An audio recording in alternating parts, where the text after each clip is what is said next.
নমস্কার। বাংলা সিরিয়াল সমাচারে অনেক অনেক স্বাগত জানিয়ে অনুরাগের ছোঁয়ার আজকের পর্বের রিভিউতে আমরা দেখতে পাচ্ছি দীপা তার শ্বশুরমশাইকে সরাসরি না করে দেয়। জীবন থাকতে আমি এই ডিভোর্স পেপারে কখনো সই করব না, আগেও করিনি, এখনো করব না, কোনো দিনও করব না। আপনি আমার প্রাণটা চাইতে পারেন, কিন্তু ডিভোর্স পেপারে আমি কখনো সই করব না। আমি ডাক্তারবাবুকে ডিভোর্স দেব না। এই কথাটা রূপা আর কৃষ্ণ এসে শুনে ফেলে। রূপা বলছে, দাদু ভাই তুমি এটা কি করছো? আমি এত মানুষকে পাল্টাতে দেখেছি, তোমাকেও পাল্টাতে দেখেছি, কিন্তু তুমি যে এই পর্যায়ে পাল্টে যাবে, এরকম কথা বলবে, এটা আমি কখনো ভাবিনি। কৃষ্ণ বলছে, রায় বলে, না আমাকে চুপ করতে আমাকে বলতে দাও, আমি অত রাগঢাক করে কথা বলতে পারি না। দীপা বলছে, ওরকম ভাবে বলিস না মা, দাদু ভাইয়ের শরীরটা তো ভালো নয়। বলে, অনেক হয়েছে মা, কত চিন্তা করবা তুমি সবার, তোমার চিন্তা কেউ করে? তখন সূর্যের বাবা বলছে যে, এই চিন্তা করতে করতে তো আমাদের পরিবারটাকে শেষ করে দিয়েছো তুমি দীপা। কি হলো দীপার চিন্তা করে লাভ? কথা তো উনি শুনিয়েই দিলেন। বলছে, কখনো ছদ্মবেশে, কখনো এটা সেজে, কখনো ওটা সেজে, কখনো এইভাবে তো ওইভাবে তুমি আমাদের পরিবারটাকে শেষ করে দিয়েছো, তাই বলছে। তখন রূপা বলছে, তুমি কি ঘুষ দিয়ে এগুলো দেওয়ার পরিবর্তে মার কাছ থেকে সইটা নিতে এসেছো? আমি কখনো ভাবতে পারিনি দাদু ভাই যে তুমি এরকমটা কাজ করবে। সূর্যের বাবা যখন দেখছে যে দীপা কিছুতেই সই করবে না, তখন বাধ্যতামূলক সমস্ত শাড়ি গয়না যা যা লোভ দেখানোর জন্য এনেছিল সবটা নিয়ে আবার চলে যায়। রূপা তার মাকে বলছে, এবার কি হবে মা?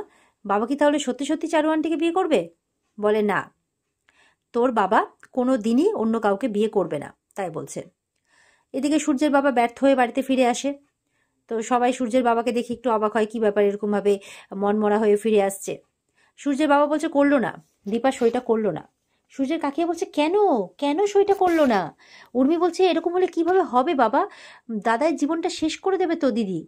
তখন বলছে, দীপা কিছুতেই ডিভোর্স পেপারে সই করবে না বলে দিয়েছে। তখন সূর্য উপর থেকে নেমে এসে কথা শোনে, বলছে, দীপা, আবারও দীপার কথা বলা হচ্ছে?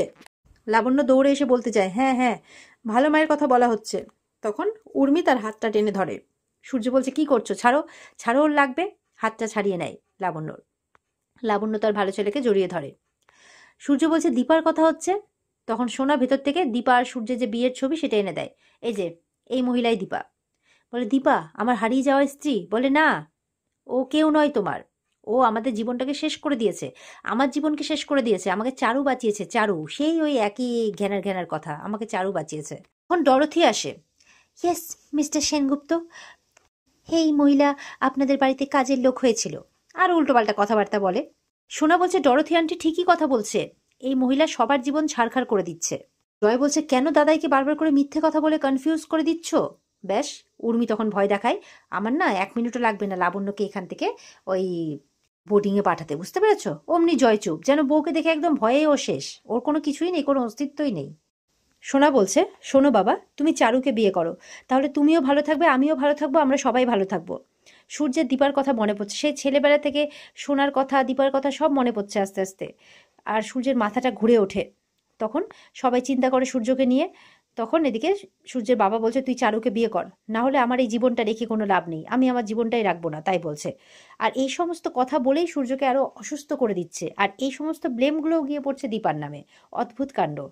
সূর্য বলছে, না বাবা, তোমার কিছু হয়ে যাক আমি চাই না। আচ্ছা ঠিক আছে, আমি চারুকে বিয়ে করব। তো সবাই কথাটা শুনে খুশি হয়ে যায়, আর সূর্যও বাধ্যতামূলক বিয়ে করতে রাজি হয়ে যায়। এদিকে দেখা যাচ্ছে দীপার লাগেজ একদম ট্রলি গোছানো হয়ে গেছে, বেরোবে। তখন রূপা বলছে, তুমি রেডি হয়ে গেছো? বলে, হ্যাঁ। বলে, দাঁড়াও, তুমি তো কিছু খাওনি। এই বলে খাবার আনতে যাচ্ছে। বলছে, তুমি কোথায় যাচ্ছ আমি তো সেটা জানি না, তবে আমি চাই তুমি কটা দিন একটু এইসব থেকে দূরে থাকো, একটু শান্তিতে থাকো। এই বলে খাবার আনতে চলে যায়। এদিকে রূপা তার মাকে খাবার খাইয়ে দিচ্ছে। রূপা বলছে, তুমি কিচ্ছু চিন্তা করো না মা, আমি তোমার সঙ্গে আছি তো। বলে, আমি জানি তো তুই আমার সঙ্গে আছিস। ঠিক তখন দরজা কেউ ঠকঠক করছে। দীপা খুলতে গিয়ে দেখে জয় আর দীপ এসেছে। জয় বলছে, অনেক লুকিয়ে আমরা দুজন এসেছি এই বাড়িতে, ওই বাড়িতে কিচ্ছু ঠিক নেই। সোনা আর বাবা সবাই মিলে ওরা জোর করে বাবাকে রাজি সূর্যকে, দাদাইকে রাজি করিয়ে নিয়েছে চারুকে বিয়ে করতে।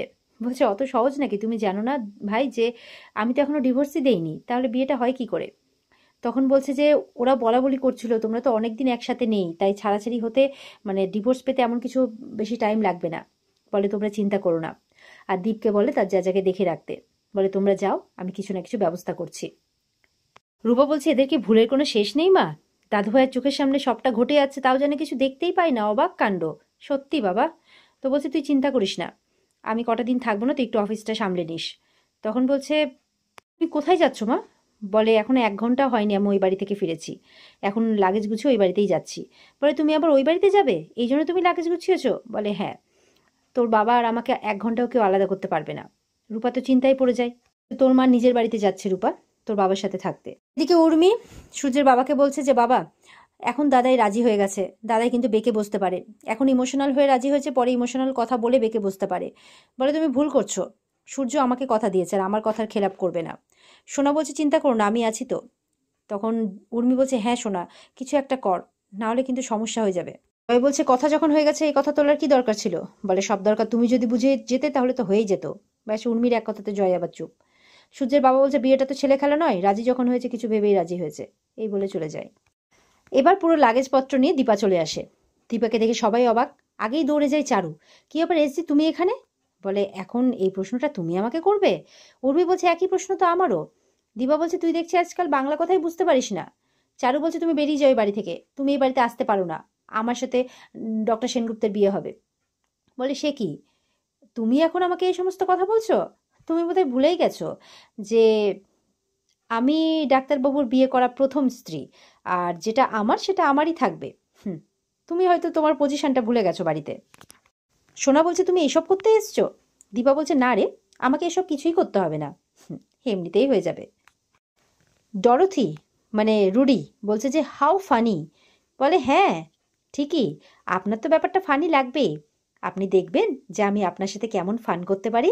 ব্যাস, একদম চুপ রুডি, এর আগে তো চুল ধরে টেনেছিল, ভয়ে একদম চুপ করে গেছে।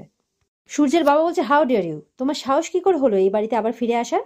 বলে আপনি যাওয়ার 1 ঘন্টার মধ্যে আমি আবার ফিরে এলাম, আমার স্বামীর বিয়ে, আপনার জীবদ্দশায় আপনি আপনার ছেলের বিয়ে দিচ্ছেন, আমি আসবো না? বলে তোমাদের বিয়ে আমি মানি না। বলে সেটা আপনারা মনে করেন, আমি মনে করি না। বলে তুমি যবে থেকে সূর্যের জীবনে এসেছো আমার ছেলেটার জীবন ছারখার হয়ে গেছে, সবকিছুর জন্য তুমি দায়ী। বলে সবকিছুর জন্য আপনি আমাকে দায়ী করছেন বাবা? বলে হ্যাঁ, তোমাদের বিয়েটা আমি মানি না, চারুর সাথে আমি আমার ছেলের বিয়ে দেবো, তারপর সোনা আর চারু ওকে নিয়ে বিদেশে যাবে আর ওখানে ওর চিকিৎসা হবে, তাই বলছে। দীপা বলছে মানে দীপ বলছে আর কি যে জ্যাজাকে মানে দাদুভাই ভয় দেখিয়েছে যে দাদুভাই নাকি মরা মুখ দেখবে জ্যাজা যদি বিয়েটা না করে। বলে না দীপ, এমন কথা বলতে হয় না। বেশ, যখন আপনারা তাই চান তো তাই হবে, বিয়েটা হবে, আমি নিজে দাঁড়িয়ে থেকে এই বিয়েটা দেব, ততদিন আমি এই বাড়িতেই থাকবো। উর্মি বলছে না না সেটা হয় না। তখন সোনাও বলছে না না তোমাকে থাকতে হবে না, তুমি যাও। চারু বলছে থাকতে যখন চাইছে এসজি থাকুক না। না, উর্মি বলছে না চারু তুমি জানো না ও বিয়েটা হতে দেবে না।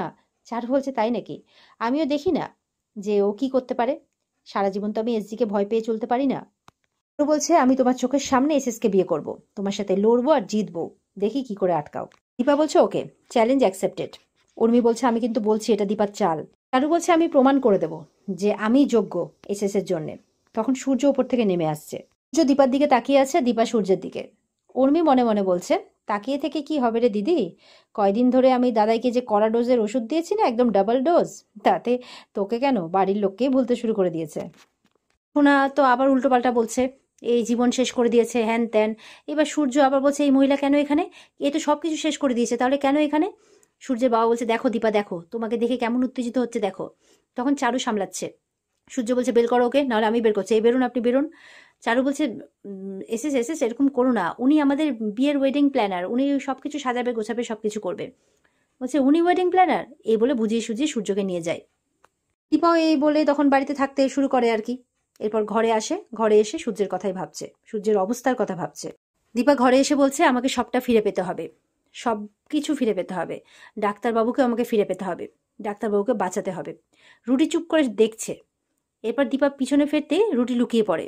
দীপার সন্দেহ হয় নিশ্চয় কেউ আছে, দরজার আড়ালে লুকিয়ে যায় দীপা। যেই আবার রুটি দেখছে অমনি দরজা খুলে দেয় আর রুটি একদম ঘাবড়ে যায়। দীপা বলছে কি ব্যাপার আপনি এখানে? রুটি কাঁপতে থাকে, না মানে মানে এমনি আর কি। আর দীপা তো একদম কড়া নজরে তাকিয়ে আছে, না জানি এবার কি করবে রুটির সাথে। আর এখানেই আজকের পর্ব শেষ হয়ে যায়। তো এই ছিল আজকের পর্বের রিভিউ। ভালো লেগে থাকলে কমেন্ট করে জানাবে, আমাদের সাথে জুড়ে থাকতে চ্যানেলকে সাবস্ক্রাইব করবে, পর্বের বিস্তারিত দেখতে অবশ্যই স্টার জলসার পর্দায় চোখ রাখবে।